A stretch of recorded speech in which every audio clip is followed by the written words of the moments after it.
Dalam perancangan suatu kota, harus memiliki elemen-elemen sebagai indikator dalam pelaksanaan suatu perancangan kota atau wilayah tertentu. Dalam buku yang berjudul Urban Design Process yang ditulis oleh Hamid Sirvani, menjabarkan 8 elemen sebagai pembentuk perancangan kota. Yang pertama, tata guna lahan. Yang kedua, masa bangunan. Yang ketiga, sirkulasi dan perparkiran. Yang keempat, ruang terbuka.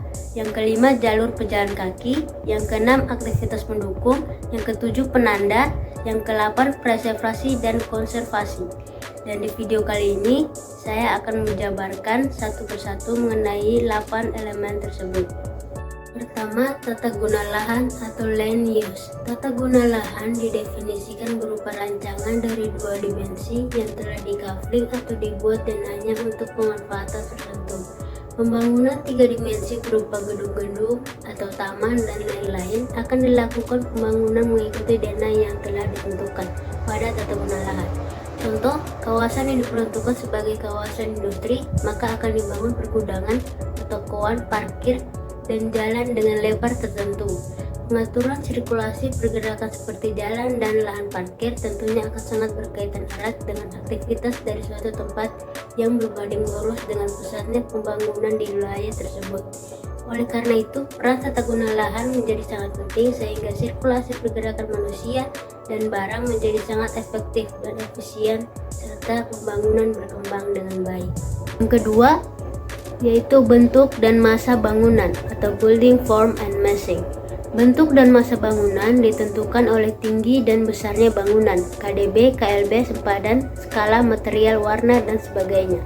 Building form and massing membahas mengenai bagaimana bentuk dan masa-masa bangunan yang ada dapat membentuk suatu kota serta bagaimana hubungan antar masa atau banyak bangunan yang ada. Pada penataan suatu kota, bentuk dan hubungan antar masa seperti ketinggian bangunan, jarak antar bangunan, bentuk bangunan, fasad bangunan, dan sebagainya harus diperhatikan sehingga ruang yang terbentuk menjadi teratur, mempunyai garis langit, horizon atau skyline yang dinamis serta menghindari adanya low space atau ruang tidak terpakai. Sebelum lanjut, apa itu KDB dan KLB? Secara sederhana, KDB adalah batas maksimal lahan yang diperbolehkan untuk dibangun dalam suatu tapak atau site. KDB ini merupakan peraturan yang menentukan seberapa besar luas lantai dasar bangunan tersebut boleh dibangun. Contohnya, misalnya kita hendak membangun perumahan di wilayah X yang diketahui memiliki nilai KDB 60. Artinya hanya 60% dari total lahan di kawasan tersebut yang boleh dibangun gedung atau rumah. Adapun 40% sisanya harus dijadikan RTH dan daerah resapan air. Dan cara menghitung KDB yaitu KDB sama dengan luas lantai dasar dibagi luas lahan dikali 100%. Selain koefisien dasar bangunan, dikenal pula istilah koefisien lantai bangunan atau KLB.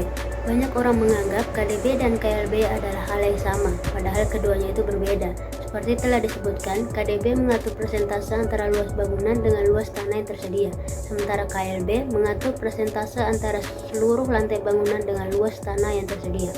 Dan kata lain, KLB hanya mengatur ketinggian gedung yang boleh dibangun di daerah tertentu. Contohnya, bila hendak membangun bangunan gedung di lahan seluas 10.000 meter persegi di wilayah Y, dapat diketahui bahwa KLB disyaratkan sebesar 4,5. Untuk mengetahui KLB yang sesuai, maka cara perhitungannya adalah 10.000 meter persegi dikali 4,5 sama dengan 45.000 meter persegi. Jadi total luas lantai bangunan yang diperbolehkan di daerah tersebut adalah 45.000 meter persegi.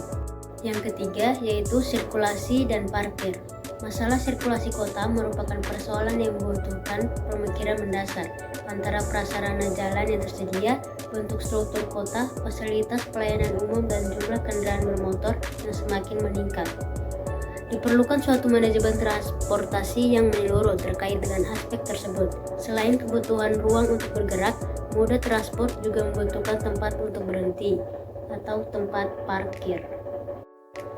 Keempat, ruang terbuka. Elemen ruang terbuka menurut Sirvani bisa menyangkut landscape berupa jalan, trotoar, taman, dan ruang rekreasi di kawasan kota. Halaman-halaman terbuka juga menyangkut lapangan hijau, ruang hijau kota, pepohonan, pagar, tanaman air, penerangan, paving, kios-kios, tempat-tempat sampah, dan lain sebagainya. Kelima, jalur pejalan kaki atau pedestrian ways.